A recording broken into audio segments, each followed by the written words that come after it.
La philo avant la terminale, c'est notre sujet aujourd'hui. En direct, avec vous qui nous écoutez, franceinter.com, réagissez avec nos invités.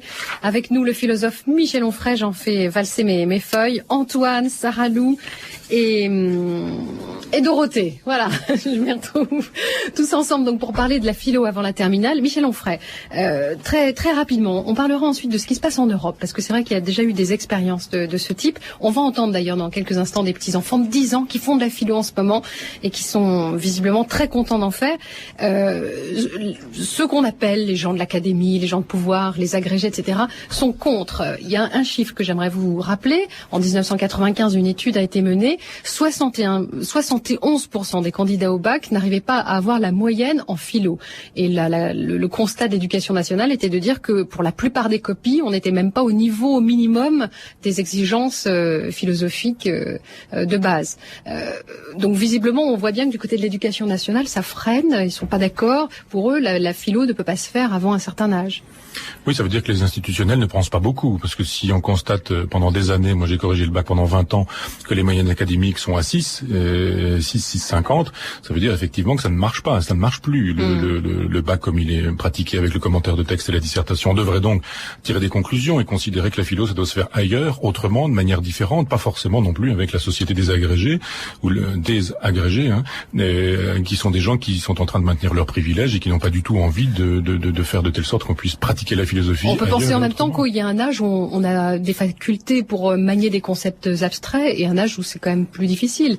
Et qu'entre 15 et 17 ans, c'était difficile d'avoir accès à des notions très abstraites comme celle de la philo. Écoutez, les enfants sont capables de poser naturellement des questions très abstraites sur le sens de la vie, sur la mort, ce qui se passe après la mort de son chien ou de son chat, pourquoi la nuit il fait nuit, enfin de poser des questions que les philosophes se sont posées dans l'histoire de l'Antiquité, par exemple, et ils sont naturellement philosophes. Manier les concepts, pas forcément, on n'est pas tenu de considérer que la philosophie c'est l'art de seulement manier les concepts, c'est d'abord l'art de se questionner, l'art de considérer que le monde ne va pas de soi et qu'on peut se demander pourquoi c'est comme ça, comment ça fonctionne. Je crois que quelques-uns de nos jeunes invités l'ont dit tout à l'heure, le fonctionnement du monde, pourquoi c'est comme ça et pas autrement, c'est déjà une chose essentielle que de pouvoir entretenir la question. Antoine, toi qui es le seul à être en terminale, à tâter justement de la philosophie, est-ce qu'au début quand même ça t'a semblé un peu dur, un peu presque rébarbatif?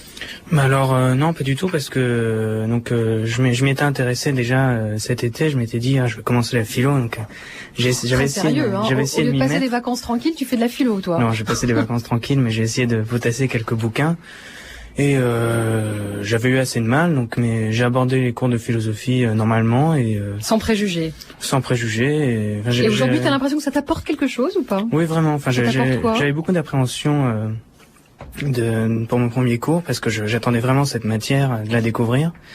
Et en fait, ça m'apporte beaucoup de choses et ça répond à des questions, mais en même temps, ça m'amène à m'en poser d'autres. Et en fait, il y a un questionnement perpétuel et c'est ça que j'aime beaucoup. Quelles questions, par exemple? Tu pourrais au moins nous en citer une? Des questions, où va-t-on? Des questions sur la conscience de soi. Je pense, moi, je lisais pas trop avant quand j'étais jeune, et c'est l'année dernière, en fait, en cours de français, en découvrant la littérature. Je lisais bien sûr avant, mais c'est vraiment en découvrant par exemple Jean-Paul Sartre, tout ça, toute cette philosophie, tout ça, que ça t'a donné envie de lire. Ça m'a donné envie de lire et de mieux comprendre toutes ces questions, quoi. Alors la philo avant la terminale, on l'a dit avec Michel Onfray, il y a quelques expériences qui restent donc marginales pour l'instant dans l'éducation nationale, qui sont menées à droite à gauche. Cela se pratique par exemple à Paris, à l'école élémentaire de la rue Boileau. Les élèves de CM2 sont initiés par leurs professeurs. Voici tout de suite leur réaction. La philosophie, c'est quand on pense et quand on réfléchit à des choses, et que ça nous permet de savoir pourquoi on fait des choses et pas comment. Oui, la philosophie, on en fait depuis... c'est pas vraiment nouveau, parce qu'on en fait depuis des années inconsciemment, comme disait Maxime. On en fait dans la vie de tous les jours, parce que c'est de la réflexion. On réfléchit à des choses, à des questions de la vie quotidienne, mais en approfondissant un peu. Donc c'est pas vraiment nouveau. C'est important de faire de la philosophie dans la vie pour avoir comme disait je sais plus qui, une certaine culture. Et aussi, comme disait Corentin, c'est ce qui est dur dans la philosophie, c'est de pas tout le temps donner du concret. Faut donner des notions abstraites. Et donc c'est assez dur, parce que c'est facile de donner des exemples de la vie de tous les jours, mais de donner une notion, une conclusion un peu, c'est beaucoup plus dur. La philosophie à 10 ans, c'est bien parce qu'on a quand même 10 ans d'expérience, on a vécu 10 ans, donc on a quelques idées sur la vie, donc c'est bien de faire la philosophie en CM2. Alors dans ce cas-là, pourquoi est-ce que vous croyez que à l'Éducation nationale, on a décidé que les élèves pourraient faire de la philosophie qu'en terminale ? Moi, je dirais plutôt que l'Éducation nationale, elle s'est trompée parce que là, en CM2, on arrive tout à fait à en faire de la philosophie. Moi, je pense qu'on fait plus de philosophie en terminale parce que à 10 ans, on n'est pas très expérimenté. On n'a pas beaucoup d'expérience et en terminale, on a une idée beaucoup plus claire de la vie. Eh oui, il faut écouter ceux qui ont 10 ans d'expérience. Mais ils sont pas d'accord entre eux. Hein. T'as vu, Dorothée ? Oui, j'ai vu ça. Et alors, il y en a qui, effectivement, pensent qu'on a plus d'expérience en terminale. Une réaction rapidement de Dorothée, Antoine ou Sarah Lou ? Moi, je trouve ça très bien. Ils ont l'air assez contents, donc je vois pas pourquoi on ferait pas ça pour tous les enfants de CM2. Ils ont l'air assez malins, hein. Et puis tu me disais aussi hors antenne que tu avais ta petite cousine de 5 ans qui était aussi initiée à la philo. Donc comme quoi, ce sont des petites expériences menées à droite à gauche.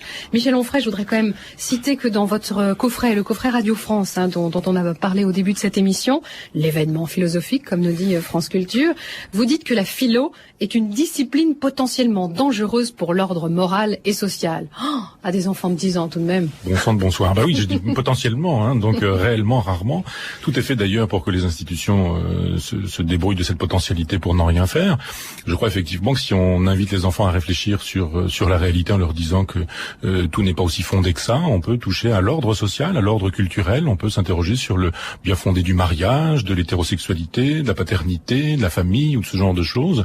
Et c'est potentiellement dangereux effectivement quand on met en péril les piliers de notre civilisation. En même temps, c'est un âge où ils sont en train de se structurer. Donc si on introduit le doute dans leur tête, puisque le principe de la philosophie, c'est aussi de douter, est-ce que justement on n'est pas à l'encontre de ce qu'on devrait faire justement ? C'est pas le principe. Le doute, c'est une méthode. C'est pas un principe qu'il faudrait inculquer dans la tête des enfants en disant voilà, douter de tout systématiquement. C'est un moment dans un mouvement. Il s'agit de douter pour parvenir à des certitudes. S'il s'agit de ne faire douter que douter les enfants, c'est pas intéressant. Au contraire, j'ai été prof longtemps, 20 ans, et le doute me faisait de la peine dans la tête de mes élèves. Et je disais c'est un moment, ça va passer. Et à l'évidence, vous avez cru des choses pendant un certain temps. Le doute arrive, et au-delà du doute, il y aura de nouvelles croyances, de nouvelles certitudes, peut-être les anciennes d'ailleurs, mais mieux pensées, mieux fondées. Le doute, c'est pas ce qu'il faut viser. Ça apparaît à un moment donné du travail philosophique, mais c'est un moment qu'il ne faut pas faire perdurer. Je précise d'ailleurs que vous avez été prof pendant 20 ans en lycée technique. Vous avez refusé d'entrer à l'université alors qu'on vous le proposait. On va continuer de suivre cette expérience auprès de ces enfants de 10 ans qui biberonnent donc de la philo. Et ils le font grâce à leur professeur Gérard Huberland. Ça fait longtemps que l'idée lui trottait dans la tête. Il n'hésite pas d'ailleurs à leur parler de Schopenhauer. Les tables sont disposées en U. Au mur, un portrait de Blaise Pascal et un autre de Montesquieu. Notre reporter s'est dit vraiment bluffé par l'attitude de ces enfants. À quoi ressemble ce cours de philo pour CM2 ? Thomas Chauvineau s'est installé au fond de la classe. Alors la question que je vous pose aujourd'hui, c'est une question qui a fait couler beaucoup d'encre et qui en fera encore couler beaucoup. C'est qu'est-ce que c'est qu'être libre ? Voilà, je vous écoute si vous avez des idées là-dessus. Marine ? Être libre, c'est ne pas être commandé, ne pas avoir de chef. Pour certains, c'est un peu faire ce qu'on veut. Rosa ? Pas forcément faire ce qu'on veut, parce que la liberté, on peut avoir des libertés, mais il faut que notre liberté, faut pas qu'elle gâche la liberté des autres. D'accord. Samuel ? Notre liberté, elle doit être limitée parce que personne ne peut faire ce qu'on veut si la liberté, elle est pas limitée. Anna ? Quand on est dans la rue, on est des piétons, c'est rouge pour les voitures. Comme elles veulent faire ce qu'elles veulent, elles traversent au rouge, par exemple. Moi, je dis, je fais ce que je veux. Voilà, je suis dans ma voiture, tout le monde dit ça. Moi, je fais ce que je veux. Qu'est-ce qui se passe si chacun fait ce qu'il veut en voiture ? Plus personne ne pourra circuler puisque les voitures, elles feront ce qu'elles veulent. Plus personne ne peut circuler, ne peut passer, on peut plus rien faire. Ce que dit Anna, là, c'est que si tout le monde décide de dire « je fais ce que je veux, je suis libre », eh bien, plus personne. Rosa ? Après, plus personne n'est libre. En fait, ce que disent Rosa et Anna, c'est très intéressant sur la notion de liberté. C'est qu'en fait, c'est trop de liberté supprime la liberté de tout le monde. Si tout le monde dit « moi, je fais ce que je veux », il n'y a plus aucune liberté. C'est pour ça qu'il y a des règles. C'est ce que les philosophes appellent des paradoxes. Mais ce que je voulais dire pour en revenir à ce qu'avait dit Marine, ne pas avoir de chef, je suis pas trop d'accord parce que les gens qui sont libres, en général, ils ont un travail. Et dans un travail, on peut avoir un chef. Et c'est pas parce qu'on a un chef qu'on n'est pas libre. Quand, par exemple, ton papa ou mon papa, il a un chef, et c'est pas pour autant qu'il est pas libre. Si on n'obéit que à son chef, on est un peu prisonnier aussi si on reste toujours aux ordres de quelqu'un. Mais oui, mais ça dépend de ce qu'on entend par chef. Ça dépend que quand c'est un chef qui... on vient de l'entendre, et oui, la philo n'attend pas le nombre des années. Dans le même ordre d'idées, j'aimerais vous parler du livre de Michel Onfray, l'anti-manuel de philosophie, qui a été publié il y a quelque temps déjà aux éditions Bréal. Dans le même ordre d'idées, j'explique pourquoi. Pour parler de notions philosophiques comme la liberté, vous utilisez des questions qui, à mon avis, doivent séduire, on va le voir tout de suite d'ailleurs, les adolescents. Pourquoi votre lycée est-il construit comme une prison? Un éducateur pédophile choisit-il sa sexualité? Pour parler de la technique, pourriez-vous vous passer de votre téléphone portable? L'introduction est sous forme de question également. Faut-il commencer l'année en brûlant votre professeur de philosophie? Est-ce qu'effectivement, si les cours étaient faits de cette manière-là, ça vous donnerait envie d'aborder la philosophie, Dorothée ou Sarah Lou? Moi, j'ai lu ce livre et... Il t'a plu? C'est un livre qui t'a plu? M'a beaucoup plu, justement. Tu peux dire non, même si l'auteur est avec nous. Oui, mais là, justement, l'intérêt de ce livre, c'est qu'il y avait une question. Ensuite, la vie de Michel Onfray, et quand il nous expliquait ça, et on n'avait vraiment pas l'impression d'être une bête curieuse et quelque chose d'incompris. Et... Il est très bien fait, c'est vrai, parce qu'il est très synthétique, avec la biographie de tous les auteurs, tous les grands auteurs, tous les grands philosophes, avec des exemples précis. Dorothée, est-ce que tu connais ce livre? Non, je l'ai pas lu, mais il m'a l'air très intéressant. Est-ce que vous pensez que la philo devrait être plus souvent présentée sous cette forme-là, ou comme on vient de l'entendre grâce à Gérard Huberlon?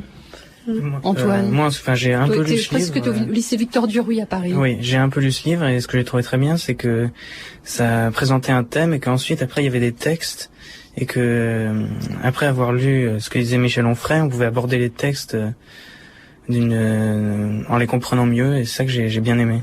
Michel Onfray, vous l'avez rédigé en réaction par rapport à tous les autres manuels de philosophie? Faut le prendre comme ça? Non, pas du tout. J'ai fait une conférence un jour au Salon du Livre. Les éditeurs sont venus me demander de publier mes notes de cours, parce qu'on m'a demandé comment je faisais les cours. J'ai expliqué. J'ai dit, évidemment, il n'y a pas de notes de cours. Vous avez mal écouté.